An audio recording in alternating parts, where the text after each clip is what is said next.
Hello and welcome to Dee Dee Blooms. This is a haul video and I've got quite a number of plants, as you can see on my table here. This weekend in San Diego County there were several open houses going on. One was at Andy's Orchids, where I've been many times. Another was at a place called Bird Rock Tropicals, which I've never been to, so that was really fun. And then also Equa-Janeera at their Bonzo location. So me and my friend headed out today and spent quite a bit of time going to these open houses, and I've come back with quite a number of things. I even started a brand new collection. And so let me jump over here. From Bird Rock Tropicals, I got these new bromeliads, and I've got a Tillandsia type that I'd never seen before. So these bromeliads were all really well priced. Today is Saturday. I think the open house goes through tomorrow on Sunday. And I'm gonna grow these all outside under the tree where I have my large cymbidiums. So I'll try to get them all set up and do a follow-up video to show you where these all ended up. And actually one of my cymbidiums is in bloom, and I've got spikes on all the others, so I can show you an update on that area as well. So stay tuned for that. But I just, oh my goodness, could not resist these beautiful colors. These are all gonna grow hopefully for me very well. I'm not well versed on bromeliads. I've had a few in my lifetime so far. Eventually I've missed waterings, and I think I dried them up. So I'm going to try to do better with this collection. Isn't it beautiful? So pretty. And then this Tillandsia type, which is actually called Wallicia lindeniana. Actually it says equals T umbellata, which I think the T is for Tillandsia. So the air plants, if anyone's familiar with those. And this one is actually in spike. It's got two beautiful flower spikes. There's another one here, and they're gonna be beautiful blue, baby blue type flowers. And I love the wispiness, and so I'm very excited to get this one in bloom. But back to the orchids. So let me start with all the orchids I got from Equa-Janeera. And I looked up some information on each one of them, so let's start going through them. So the first one I want to show you is this Laelia sincorana, and it's just adorable. I need to pot it up in some moss. I'm going to do some moss and bark mix. This was in what I call a bag baby. And so the sincorana actually is a species from a mountain range in Brazil. It's an epiphyte or lithophyte. It's going to want bright light. I'm pretty sure this is one of the rapiculus Laelia types, which it'll stay small with a really big flower compared to the size of the plant. And all of the plants from Equa-Janeera, they have a great sale going on. So it wants bright light, to be watered well, but dry out in between. And then of course reducing water in the fall as temperatures change. You know, when the growth, pretty much water well and fertilize well during the growth period, and when the growths mature, that's when you pull back on watering. When the temperature changes, growth matures, and you also pull back on fertilizing. That's the majority of orchid growing right there, is just understanding when your orchid is growing and when it's not.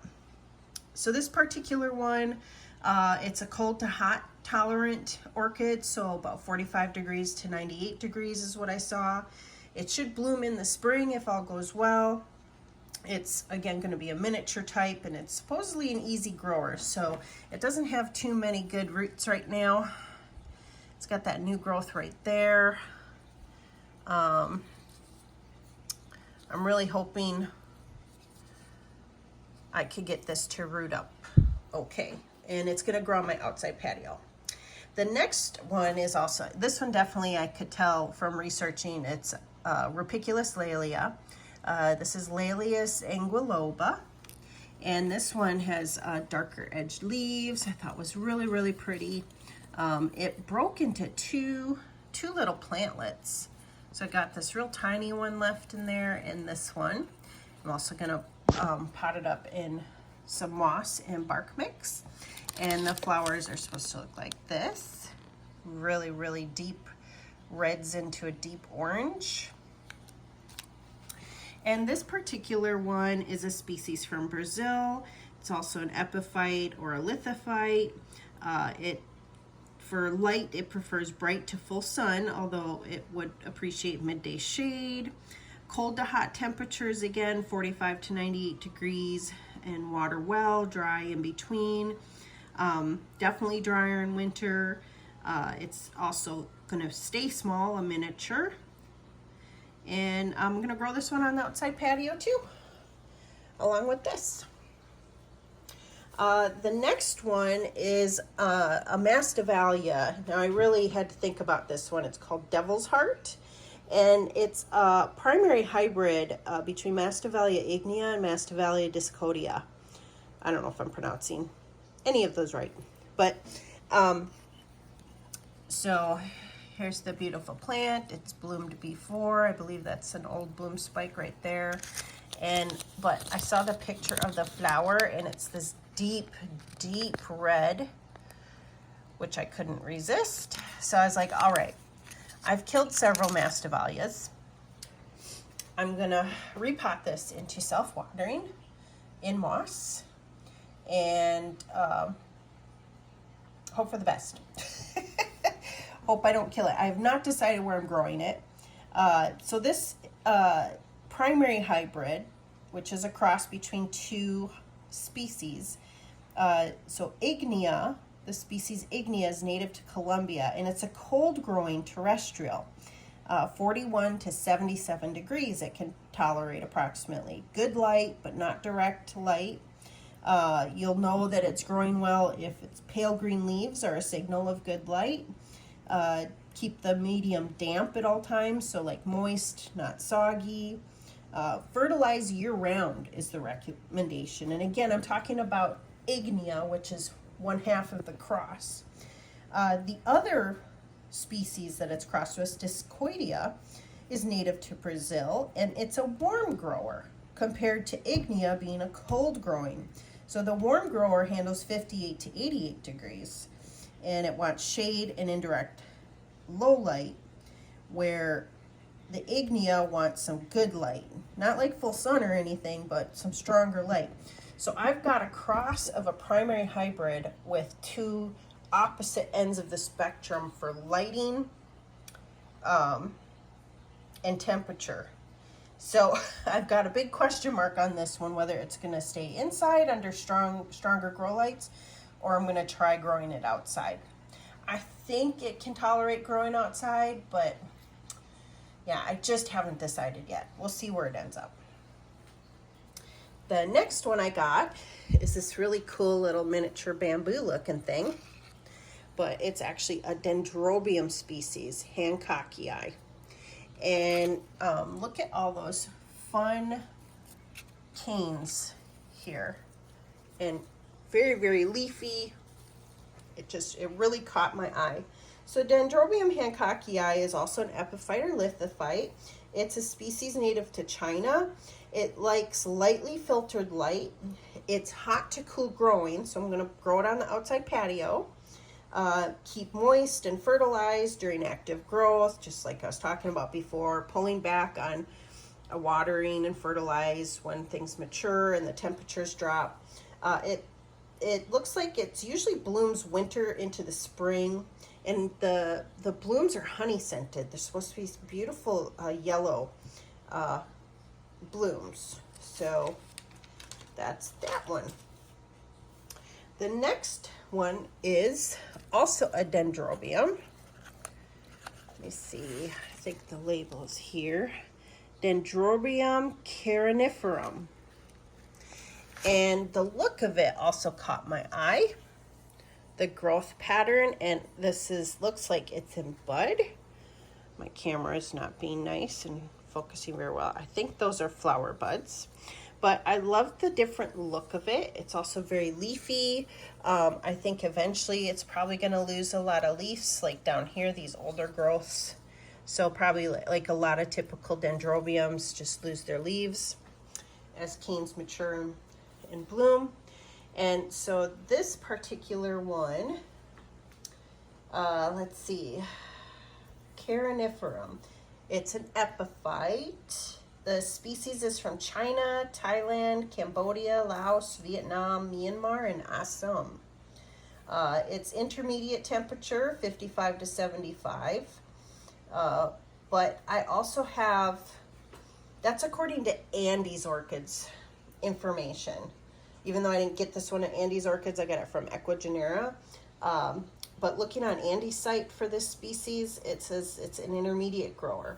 But on the Travaldo orchid website, it says it can handle down to 46 degrees. So a hot, cool grower. So I'm probably going to take a chance and grow this one outdoors.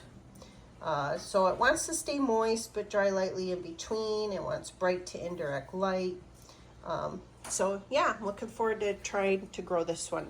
If I see any stress out on the patio, it'll end up inside. Okay, so the next orchid is a Phragmipedium. And look at these beautiful tendrils. That my friend actually pointed it out, and she kind of pondered whether she wanted it, and then she decided not to get it. And so I decided to snag it, and it's Phragmipedium pearcei. I don't know if I'm pronouncing that right. So, and it's in spike, and it's a sequential bloomer. So the dried up bud was on it at the nursery, and I knocked that off, which was fine, and it's working on the next bud here. Very excited to see it in bloom. So this Phragmipedium is a terrestrial or a lithophyte. It's known to like grow along near riverbeds, so a lot of the times the roots get flooded in its natural habitat, and they're underwater quite a bit. So of course it likes to stay moist because of that. It's a species from Costa Rica, Colombia, Ecuador, and Peru. It's an intermediate warm grower, 55 to 85 degrees, and because of that, I'm going to be growing it inside in my back grow room. It wants low, medium to bright indirect light. So I think the Barina grow lights will do well for it. Again, I said it was a sequential bloomer, and it stays compact, so it's not going to get to be too much of a monster, supposedly. So hopefully I'll have a bloom video for this coming up here soon and show you. It's one of those Phragmipediums with the tendrils on either side of the lip, and really, really pretty. So, I'm sorry, I think it's the sepals do the twirly thing. The next one is a Cattleya hybrid, and it's Cattleya Aurora 1905 from, again, Equa-Janeera. And so this is potted up nicely in really good medium. It's got a growth with a sheath. There was one that was actually in bloom. I could have bought it, but I decided to go with a younger plant with the sheath and get my own blooms, let it grow to get my own blooms. So this is actually a hybrid cross between species Dowiana and luteola. The flowers are supposed to be really fragrant. Actually, they are. I smelled the ones that were open on another plant. The flowers are going to be yellow-green petals and sepals with a purple lip and with a yellow throat. Very, very pretty. And it's tends to bloom in spring and fall time periods, so you can get twice a year. And I've decided this is going to grow along with all my other Cattleyas, where it's going to be inside for the winter and outside for all the other seasons. The next orchid I got from Equa-Janeera is a Maxillaria lutescens. And this one caught my eye because of how it grows. I really like the look of it. I just thought that is like so cool looking. And it's supposed to have really pretty white flowers, if hopefully I can get it to bloom. And let's see. This is an epiphyte. It's a species from Central and South America. Probably parts of Mexico mixed in there too. I'm gonna grow this one indoors because I can't really tell the temperature, the true temperature. I've got some areas say, or articles say hot intermediate. So, and then I'm kind of guessing as to its environment. So if you search this orchid, there really isn't anything online about it. Hardly anything. All it says is it grows in a wet tropical biome. So that's going to be something that's like high humidity. The media needs to stay moist. You know, hot, warm to hot temperatures. And that's not really, that might be something in the spring and fall that I can give it with hot temperatures and higher humidity outside. But the summer can get really hot but dry, and the winter can get really cold and dry here. So the humidity drops. So yeah, I'm gonna grow it indoors, especially this winter. Maybe it'll go outside during the milder, you know, spring through fall, but I'm gonna keep it well watered is the plan. So yeah. And then the last one I got from Equa-Janeera is a Pleurothallis. This is Pleurothallis viduata. Very, very pretty. It's currently in a little baggie of moss down in there. And this one is an epiphyte from Ecuador. Let's see. Sorry, got all my notes here. Grab this. And so it wants shade or indirect low light. It's intermediate to cool, 52 degrees to 80 degrees. So I'm going to grow this one indoors and probably in my Phalaenopsis paphiopedilum area because of that range. It wants to stay moist at all times, and it has the potential to bloom year-round. And there are these really pretty, the flowers come up above the plant itself, and they're white with beautiful magenta purple blush stripes on it. I hope you look these up if you're not sure what they're going to look like. There's some really pretty flowers involved here, in my opinion. So then coming this way, we're going to look at all of my Andes orchids purchases here. And the first one is a little risky for me, and I swore them off. I stated it on some videos that I would never get another Miltoniopsis, but here I am with a new Miltoniopsis. And this Miltoniopsis is called endresii, and it's got 3 spikes. I don't know whether they're going to do anything getting moved to a different environment, and plus it's a division, so it's got all this stress going on. I'm gonna pot it up in self-watering, and I'm gonna try leca. I've not been growing anything in leca, but I'm gonna try leca. It's a media I've never tried for Miltoniopsis, and I'm gonna hope for the best. This is a species Miltoniopsis from Costa Rica, so it's an epiphyte. It wants bright indirect light.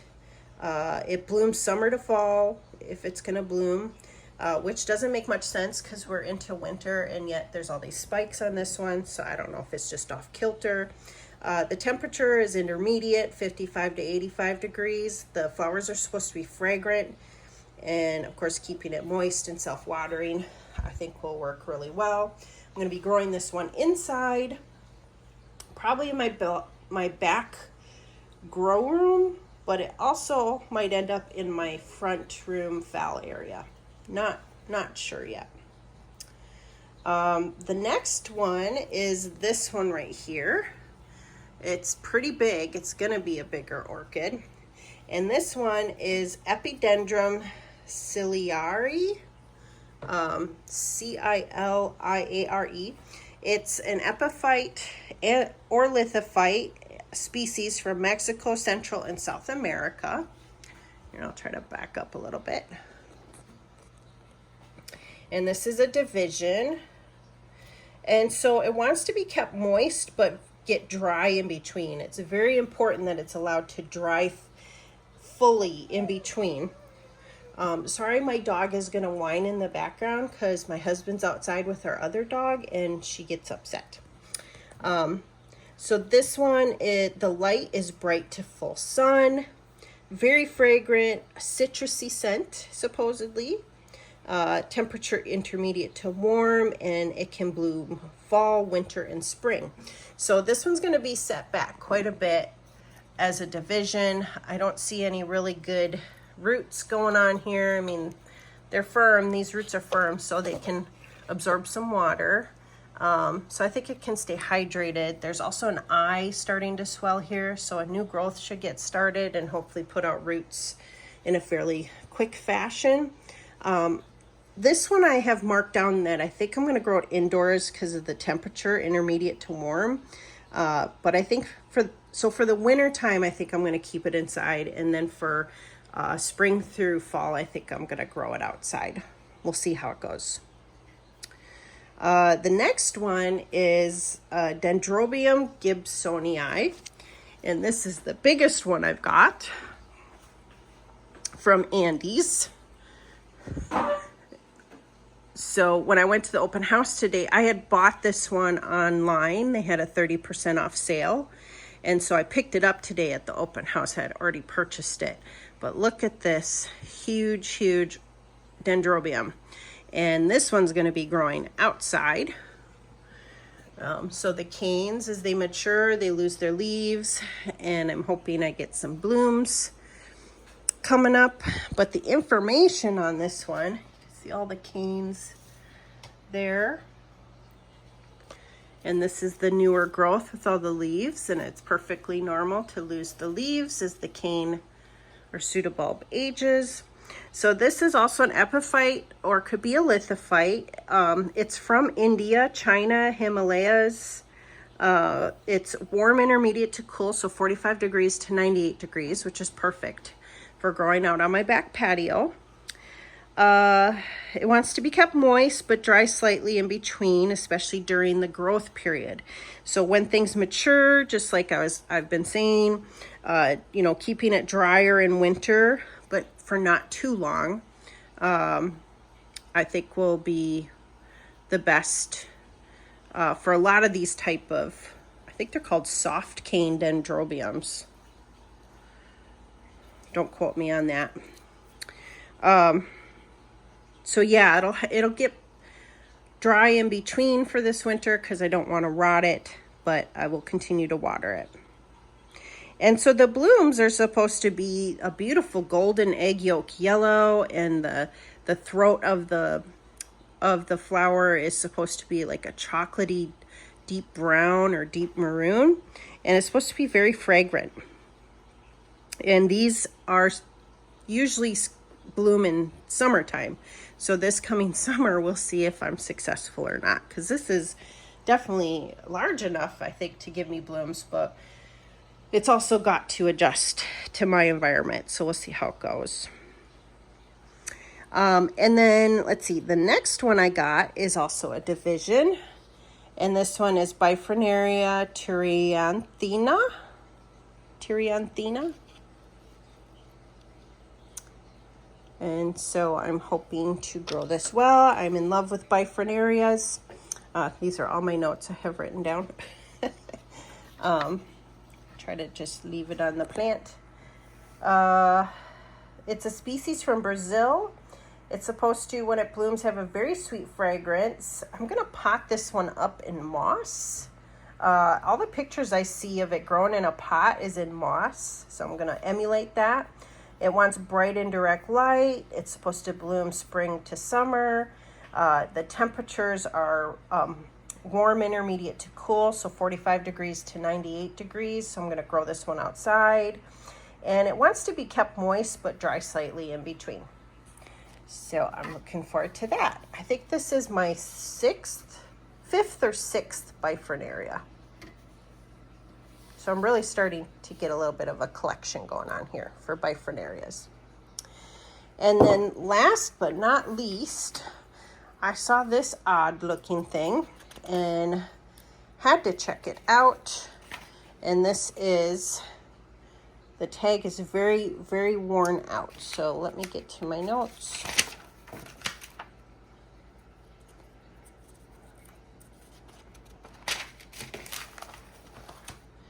Pleurothallis palliolata.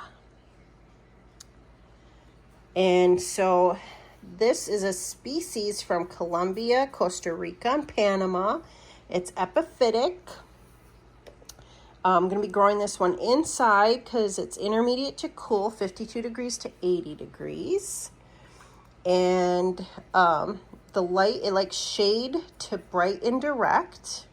So I'm probably going to grow this in my Phalaenopsis front room area, along with the other Pleurothallis I got here. So I got two Pleurothallis today, the viduata from Equa-Janeera, and then this is the palliolata. So it likes to stay moist. It's all potted in moss. It's got a new little growth coming up right here. I hope I do well with this one. It's just so unique. It blooms throughout the year.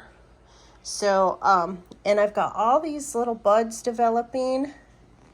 I'm so excited. Let's see, there are developed flowers on this little beauty. That they're kind of open. Like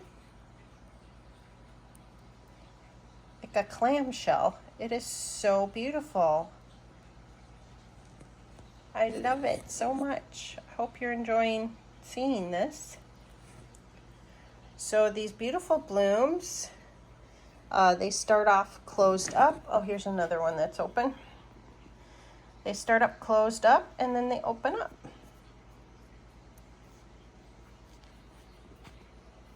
So like this is still closed. So as the blooms progress, look at that. It's like aliens. I love it.